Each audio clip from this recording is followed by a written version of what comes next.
Hi, sisters. Welcome back. Today, we're just continuing our short devotional series through Zechariah as I continue to just kind of read through there and just seeing different things that the Lord is showing me that I feel like I can share with you that is something He shares with me through His Word. And so today, we're going to be in Zechariah chapter 1. We're going to be looking at verses 7 through 17. I'm not going to read all those verses, but what's happening is obviously they have been taken back. It's been like 70 years of captivity because of their disobedience. And God used the nations to obviously pour out his discipline upon them.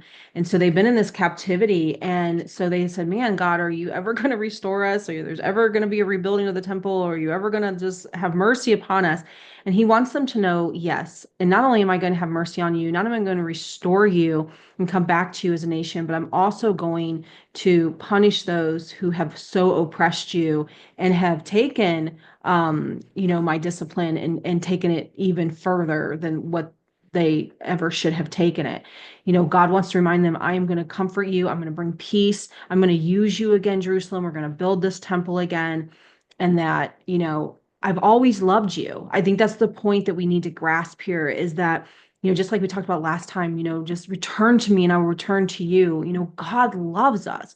He went to such great lengths to save us. He sent his son, his only begotten son, left glory, came down here, put on a human tent, lived a perfect life for us to mentor and pattern after, and taught us the truths of God's word and brought us to the heart of the matter and fulfilled the law for us and died for us and reconciled us back to the Father. Like, he loves you, like with an everlasting love.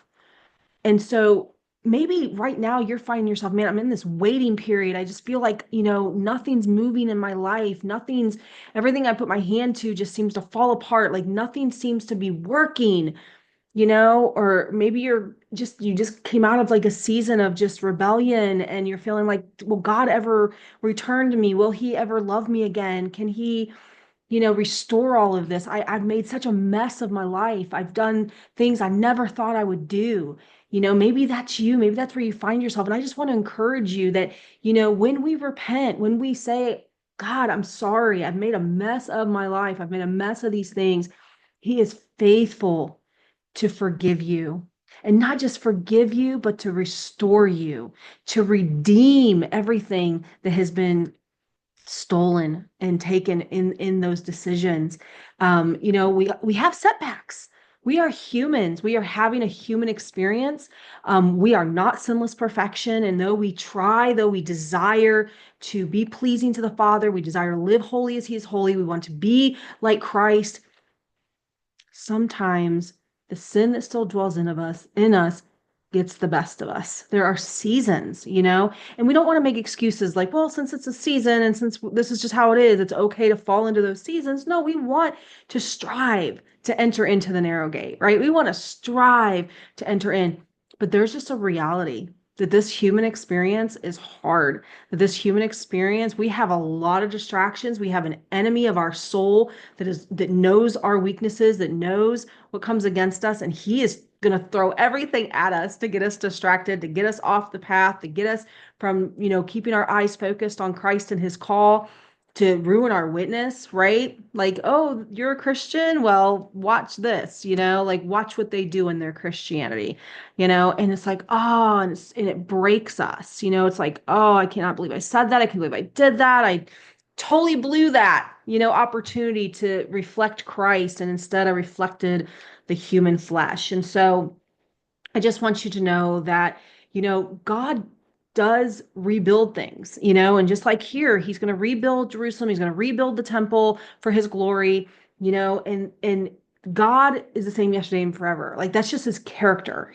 That's his character. So it's not that I want to take what's being said here and say, oh, this is what God's saying to me personally. And I'm trying to like read into the text. It's just when I see what God has already done in other people's lives, and he's no respecter of man, and it is his character to rebuild, to redeem, to reconcile, then I can say, okay, that same God who rebuilt Jerusalem, who rebuilt the temple, who brought his people back out of captivity, who has shown them so much love, grace, and mercy, will too do that for me if I have a heart that also returns back to him. That I have a heart that just says, I'm sorry, I repent, I want to walk in your ways, I want to do it your way. My way stinks, my way causes destruction, my way causes just dryness, and I'm in a setback.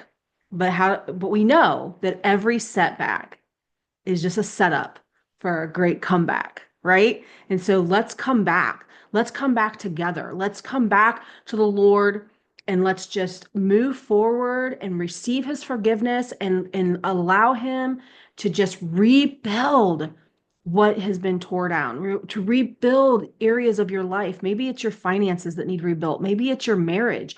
Like, man, my marriage is turned into a mess, but God can rebuild that. When two people are willing to just put their faces to Christ, repent, and live as he has called us to live, men loving their wives as Christ loves the church, women just honoring and respecting and submitting to that beautiful male leadership, and they're just in the word together and they're praying together, like, God can rebuild a marriage. He can rebuild your finances. He can rebuild your health. Maybe you've just like spent decades eating foods that you know you shouldn't have eaten, or maybe you didn't know, but you've realized, like, wow, this has caused a lot of sickness and disease in my body. Our bodies are healing machines. We are so fearfully and wonderfully made that our bodies can self-heal if it is given the proper nutrition, the proper ingredients, the proper, physicality. Our bodies can rebuild and reheal. It's amazing. Like, just study the body, study the cells and how they rebuild, and they die off and you get all these new cells. And, it's miraculous, what our bodies are designed to do. And so I just want to encourage you that God is the same yesterday and today forever. He loves you. If you're listening to this message, this is a call back. This is a call back. This is a call back to him and his promises and who he is, and that, he loves you so much, and he wants to rebuild. He wants to get you back on those right places and those right paths. And so just surrender your life to him, surrender yourself to him and his word. Get yourself into a strong Bible believing church where there are Christians that will encourage you and lift you up and help you and love you and pray you through. Don't try to do it alone. Yes, we have God and his Holy Spirit. Thank you, Jesus. We're never alone because of him, but he designed us to be a community and a family. He saved men and women and put them into his family. He adopted them into his family, and then he calls them sons and daughters, which we then become brothers and sisters, and we need one another. This is so important.